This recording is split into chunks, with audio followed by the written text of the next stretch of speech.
Hello friends, नमस्कार दोस्तों। और आज हम अपना अगला चैप्टर स्टार्ट कर रहे हैं, चतुर्भुज क्वाड्रिलैटरल। दोस्तों, आपको मैं पहले भी कह चुका हूं कि ये जो भी मैं स्टडी कर रहा हूं आपके साथ, उसके लिए सीबीएसई की बुक, फिलहाल ये 9th क्लास से चल रहा है,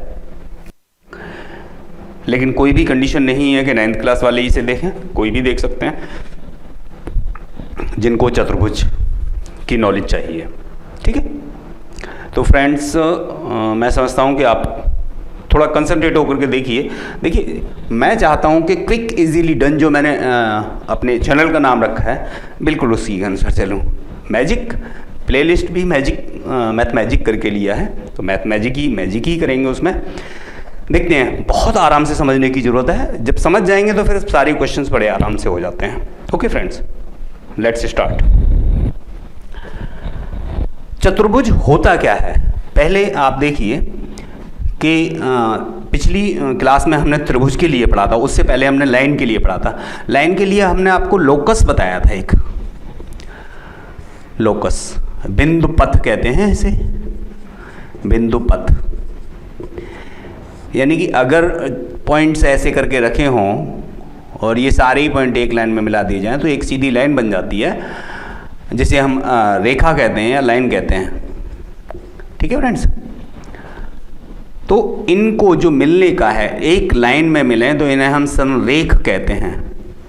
संरेख पॉइंट्स, जो पॉइंट एक रेखा में होते हैं उन्हें हम संरेख या कोलिनियर कहते हैं, कोलिनियर पॉइंट्स। ठीक है, इसी को आगे ध्यान में रखते हुए कोलिनियर वाली बात को या लोकस वाली बात को या बिंदु वाली बात को अगर हमने 4 पॉइंट लिए, 4 पॉइंट ले लिए ऐसे करके, और इन सब को एक लाइन में मिला दिया, तो ये बन गई आपकी लाइन। पहला पार्ट, वही 4 पॉइंट्स में से मान लीजिए हमने 3 पॉइंट को कोलाइन कर दिया, एक लाइन में कर दिया और एक को अलग कर दिया, तब अगर मिलाया तो ये बन गया आपका ट्रायंगल। ये दूसरी फिगर हो गई, ट्रायंगल। पॉइंट आपके पास 4 ही हैं, 1 2 3 और 4, यहां भी 4 ही थे। अब चलते हैं, फिर हमारे पास पॉइंट 4 ही हैं। अब इनको हम ऐसे करके मिलाते चले जाएं तो ये तीसरी फिगर आपकी बन गई। इसको हम कहेंगे, क्योंकि इसमें 4 भुजाएं हो गई, चतुर्भुज। चतुर्भुज क्वाड्रिलैटरल। ठीक है, और चलिए आगे। हमारे पास मान के चलिए 4 पॉइंट इस तरह से हैं और इनको हम मिलाते हैं ऐसे करके, तो ये आपकी चौथी हो गई। ये भी आपका चतुर्भुज ही हुआ, बट इन दोनों की स्टडी, इसकी स्टडी हम कर चुके हैं, इसकी स्टडी कर चुके हैं, इसकी स्टडी हमें करनी बाकी है और इसकी स्टडी हम करेंगे नहीं। ठीक है, हम सिर्फ इस चतुर्भुज की स्टडी करेंगे। तो चतुर्भुज क्या हुआ, अब अगर हम अपनी डेफिनेशन से देखना चाहें तो चतुर्भुज क्या है, 4 रेखाओं को, 4 सीधी लाइनें हैं, उनको अगर आप जोड़ दें ऐसे करके तो चतुर्भुज बन जाएगा। या 4 पॉइंट हैं आपके पास जो कोलिनियर नहीं है, एक ही लाइन में नहीं है, उनको क्रम से जोड़ा जाए तो आपको चतुर्भुज मिल जाएगा। ओके फ्रेंड्स, बात आ रही समझ में? चतुर्भुज बन जाएगा। तो चतुर्भुज क्या होता है, एक फिगर, एक आकृति जो 4 असंरेख बिंदुओं को मिलाने से बनती है, या 4 लाइनों को एक दूसरे को कट करके मिलाने से बनती है। 4 लाइनें, ऐसा नहीं करना कि 4, एक ये रख दी, एक ये भी तो 4 हो गई, नहीं, चारों को एक दूसरे से कट करना है ना, एक दूसरे से वो कट करें तो वो आपका चतुर्भुज बन जाता है। ओके फ्रेंड्स, तो ये रही आपकी चतुर्भुज की बात। अब हम चतुर्भुज में ही आगे बात करें। चतुर्भुज में यहाँ पर आपने देखा कि इसी स्टडी में कि अगर 4 पॉइंट हैं आपके पास जिसमें 3 संरेख हैं और एक संरेख नहीं है, तो इस तरह से बनने वाली फिगर ट्रायंगल होती है। अगर क्वेश्चन दे दिया जाए आपको कि we have the 4 points in a plane there are 3 points are collinear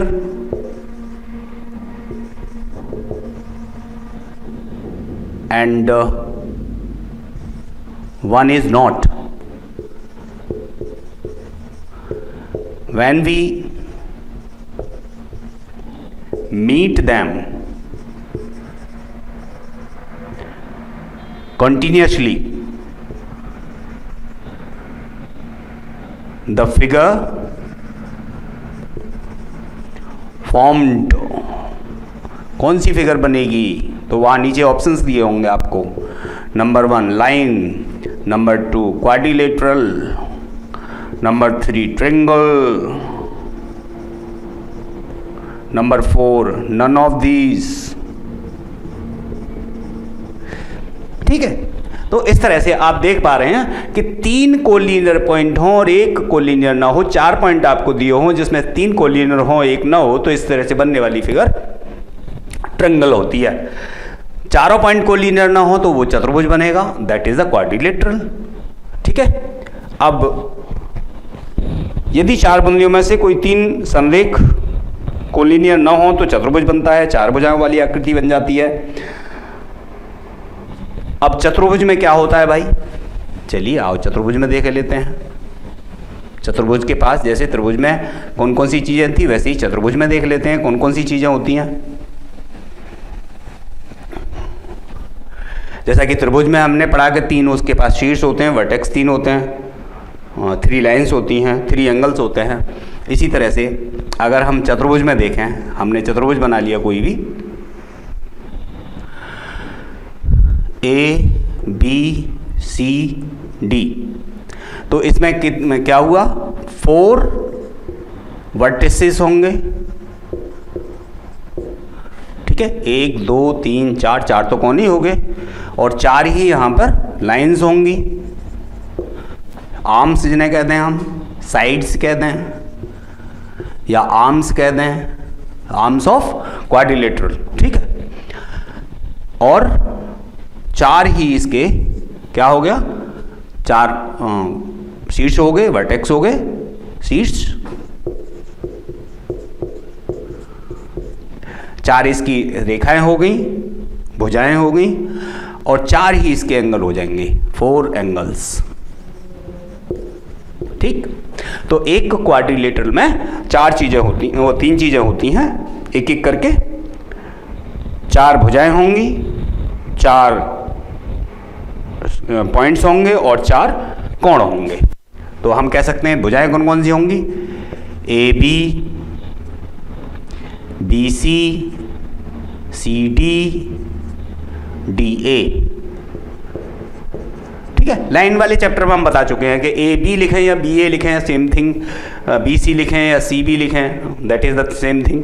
तो ये 4 तो आर्म्स हो गई, भुजाएं, 4 वर्टेक्स हो गए, ए बी सी डी, ये 4 कोने हो गए, 1 2 3 और 4 एंगल हो गए, 1 2 3 4। इन शॉर्ट हम लिख सकते हैं angle A, angle B, angle C and angle D.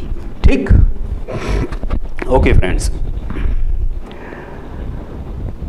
एक और चीज इसमें होती है जो ट्रायंगल में नहीं थी, और वो होती है 2 डायगोनल्स। ठीक, जैसे ट्रायंगल होने के लिए एक कंडीशन बहुत जरूरी हो गई थी वहां पे कि ट्रायंगल तभी बनेगा जब sum of 2 sides is greater than third one। ये ट्रायंगल की पोजीशन थी, ट्रायंगल की कंडीशन थी। अगर ये कंडीशन फुलफिल नहीं होती है तो ट्रायंगल नहीं बनेगा, आप जानते हैं, जान गए हैं। इसी तरह से यहाँ पे डायगोनल जब ये चतुर्भुज जब बन गया, क्वाड्रिलेटरल जब बन गया, तो यहाँ पे एक कंडीशन और बढ़ गई कि इसमें 2 डायगोनल और होते हैं। डायगोनल क्या होते हैं? आमने सामने के कोनों को मिला दो तो ये एक डायगोनल हुआ, ये दूसरा डायगोनल हुआ। ठीक है, यहाँ पे दो डायगोनल हो गए, एक तो ये हो गया डायगोनल, एक ये और एक ये। ठीक है, डायगोनल। ओके, समझ में आ गया? Okay, very good. चलिए आगे देखते हैं। तो चतुर्भुज में दो डायगोनल होते हैं, और एक और बहुत ज़रूरी बात, जिस तरह की ये कंडीशन आके पड़ रही थी कि वो क्या थी, मैं थोड़ा उसको भी ट्रेंगल वाले को भी रिवाइज करता हुआ चल रहा हूँ कि ट्रेंगल के तीनों अंतःकोणों का योग, त्रिभुज के तीनों अंतःकोणों का योग, अंतःकोणों का योग 180 डिग्री होता है।